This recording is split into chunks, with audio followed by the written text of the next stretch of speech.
नमस्कार साथियों, आप सभी का स्वागत है आपके अपने YouTube चैनल एजुकेशन नुक में। आज की इस वीडियो में हम बात करने वाले हैं केस के बारे में, जिस केस का नाम है इवान रथिनम वर्सेस मिलन जोसेफ। ये केस केरल का है। इस केस में अभी रिसेंटली सुप्रीम कोर्ट ने एक जजमेंट दिया है कि अगर कोई हस्बैंड वाइफ होते हैं और उनके बीच कोई बच्चा जन्म लेता है तो उस बच्चे का जो पिता होगा वही माना जाएगा जिससे उस महिला की शादी हुई है, भले ही वह बच्चा किसी थर्ड पर्सन का हो। तब भी उस बच्चे का जो पिता माना जाएगा वो कौन माना जाएगा? वह व्यक्ति माना जाएगा जिससे उस महिला की शादी हुई है। अब इस केस को हम समझते हैं।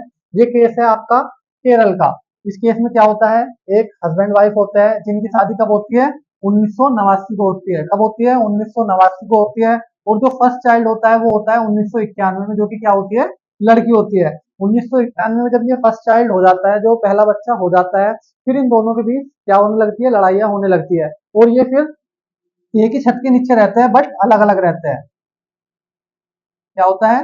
एक ही घर में रहते हैं बट अलग अलग रहते हैं। इन दोनों के बीच ऐसी हस्बैंड वाइफ वाली कोई एक्टिविटी नहीं होती है। ठीक है। इसी बीच इस महिला का, जो ये वाइफ है इसकी, इसी बीच इस महिला का क्या चलता है? किसी थर्ड पर्सन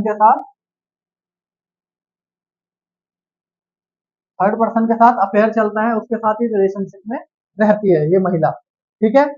तो सेकंड चाइल्ड होता है कब? 2001 में। कब होता है? 2001 में होता है। जो कि इस हस्बैंड का नहीं होता, किसका होता है? इस थर्ड पर्सन का होता है। ठीक है। ये जो हस्बैंड वाइफ है ये है 2003 में डिवोर्स के लिए अप्लाई करते हैं, और जो डिवोर्स हो जाता है वो कब होता है भाई? वो होता है आपका 2006 में। कब होता है? 2006 में होता है।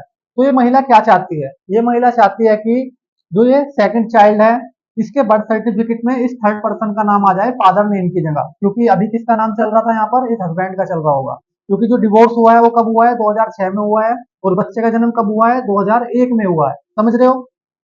तो बच्चे का जो फादर होगा वो कौन होगा? अभी ये हस्बैंड होगा। तो ये महिला क्या चाहती है कि ये इस हस्बैंड का तो बच्चा है नहीं, किसका है? थर्ड पर्सन का है। तो ये महिला चाहती है कि इस थर्ड पर्सन का नाम आ जाए फादर नेम की जगह इस सेकंड बच्चे के बर्थ सर्टिफिकेट में।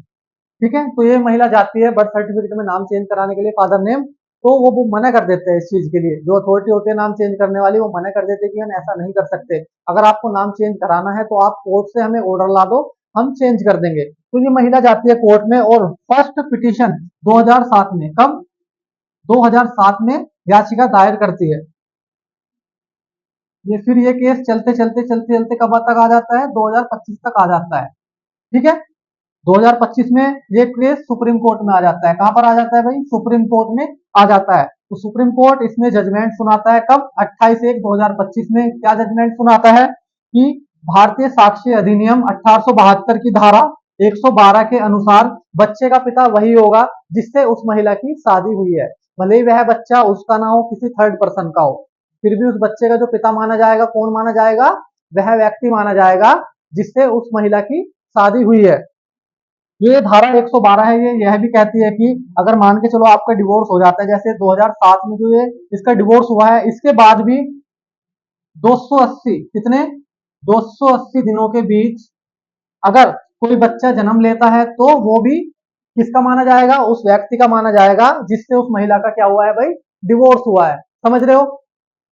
मान के चलो किसी व्यक्ति का डिवोर्स हुआ है 2007 में, तो 2007 के बाद 280 दिनों में अगर वह महिला को कोई बच्चा होता है तो उस बच्चे का पिता कौन माना जाएगा? वह व्यक्ति माना जाएगा जिससे उस महिला का डिवोर्स हुआ है। कंडीशन क्या है? वह महिला क्या होनी चाहिए? शादीशुदा ना होनी चाहिए, मतलब दोबारा उसने शादी ना की हो। समझ रहे हो? कंडीशन क्या है? कि वो महिला अविवाहित होनी चाहिए इन 280 दिनों के बीच। समझ रहे हो? भले ही ये महिला प्रेग्नेंट हो जाती है, चाहे किसी और से अफेयर चल रहा हो उसका, फिर भी उस बच्चे का पिता कौन माना जाएगा? वह व्यक्ति माना जाएगा जिससे उस महिला की क्या हुई थी? शादी हुई थी। समझ रहे हो? तो मैं उम्मीद करता हूँ कि आपको ये केस अच्छे से समझ में आ गया होगा। तो आप मुझे कमेंट करके जरूर बताना कि जो ये सुप्रीम कोर्ट ने जजमेंट दिया है इस केस में, यह सही है या गलत है। तो आज के लिए इतना ही, धन्यवाद।